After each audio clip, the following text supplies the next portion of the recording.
sebagai praktisi hukum nih melihat si kasus Nikita Mirzani dituntut 11 tahun, abang ada seperti apa? Jadi begini, ini kan ancaman hukumannya kan 20 tahun karena ada TPPU-nya. Jadi dituntut hukuman 11 tahun kan, berarti separuh dari ancaman maksimal kan. Nah kemudian tuntutan ini kan berdasarkan rapatnya jaksa rapat sama pimpinan rapat lengkap lah, sehingga diputuskanlah segitu. Apakah wajar? Ya wajar aja kalau yang nanti jaksa, karena jaksa kan ketika menuntut dia pakai ilmu hukum juga, pakai fondasi legal, pakai prosedur, dan pakai rapat, sehingga kita anggap ya udah kewenangan jaksa kan, wajar lah. Wajarnya kenapa? Karena kewenangan jaksa. Jadi dituntut 11 tahun itu wajar, karena jaksa yang berwenang menentukan. Nah nanti kenapa dituntut 11 tahun? Ada alasan-alasannya. Disebutkan dalam risalah tuntutan itu alasannya apa aja, itu yang dipakai. Gitu. Itu termasuk berat atau termasuk ringan bang? Kalau ada TPPU-nya sama pemberasan sih ya normatif sedang sih ya. Kalau kita pakai ukuran kita, tapi kalau ukuran terdakwa ini berat banget dong, 11 tahun. Kalau 11 tahun dituntut 11 tahun diputus 8 tahun aja udah berat banget itu. 8 tahun kan lama. Sehari aja lama, apalagi 8 tahun. Nah, gitu. Makanya kita menganggap tuntutan ini berat bagi terdakwa. Bang, ada faktor nggak bang karena mungkin perilakunya dia yang dianggap mungkin kurang sopan? Iya, perilaku tidak sopan, kurang sopan, perilaku yang kemudian melecehkan lembaga peradilan, itu porsinya 40% dari ancaman hukuman sebenarnya. Jadi kalau dia sopan, baik, kemudian mengakui perbuatannya, misalnya kemudian dia bertobat atau dia minta maaf atau apa, kemudian yang baik-baik aja, mengurangi sebenarnya tuntutan 40%. Tapi kalau dia tidak sopan, itu udah pasti perilaku, karena dalam pertimbangan majelis hakim maupun jaksa, perilaku di persidangan itu penting.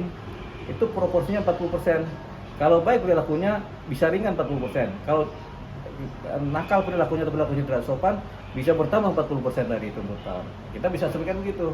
Mungkin sebenarnya dia dituntut sebenarnya mungkin 7 tahun, tapi karena perilakunya nggak sopan ditambahin lagi, 4 tahun lagi kan jadi 11 tahun gitu.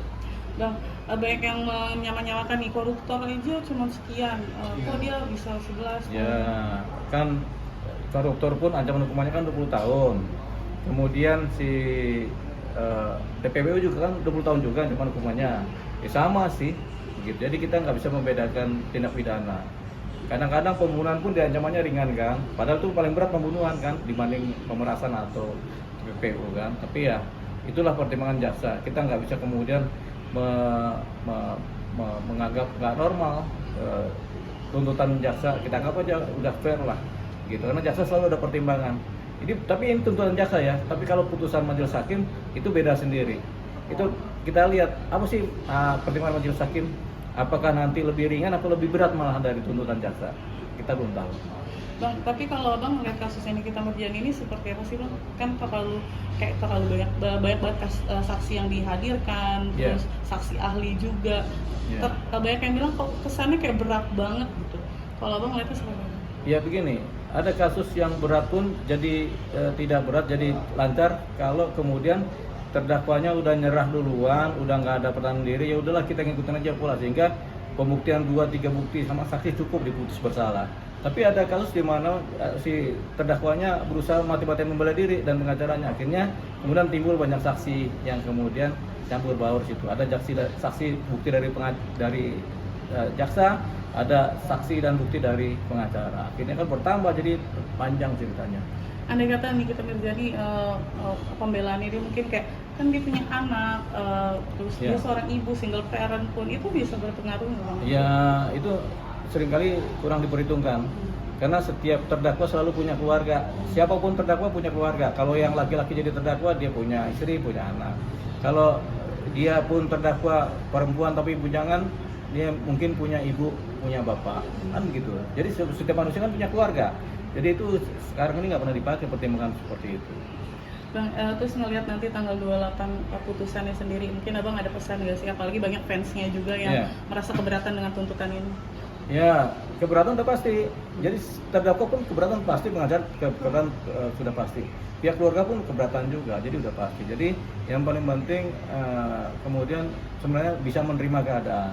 Siapapun yang berada di wilayah Nikita Mirzani, bisa menerima keadaan bahwasanya ini adalah bagian dari proses hukum yang harus dijalani, gitu kan. Bisa juga putusan hukumnya lepas atau bebas, bisa juga. Bisa juga putusan hukumannya di penjara 5-6 tahun, bisa juga. Tapi yang jelas proses hukum harus dijalani dan kita anggap ini sebagai proses yang kemudian yang normal dan normatif mengikuti pola-pola prosedur hukum acara yang ada. Kalau mungkin untuk pesannya masyarakat dari kasus ini, pembelajaran apa sih yang belum didapat? Karena ini kan bisa jadi keseharian yang kita Oh ya, terduga kita juga. ajarkan masyarakat supaya tidak berbuat tindak pidana. Tindak pidana macam-macam, ada pembunuhan, ada pencurian, ada pengancaman, ada pemerasan, ada tindak pidana pencucian uang, ada pencemaran nama baik, ada pelecehan, ada pedofil juga kan, ada PPA-nya juga, jadi macam-macam. Jadi kita ajarkan masyarakat supaya berperilaku baik, supaya tidak terjerat hukum. Orang yang berperilaku sopan, baik, kemudian dia patuh dengan norma-norma yang baik dari alam, dari Tuhan, biasanya dia berada di luar hukum. Artinya hukum nggak bisa menjangkau. Hukum tidak bisa menjangkau orang yang jujur dan berbuat baik.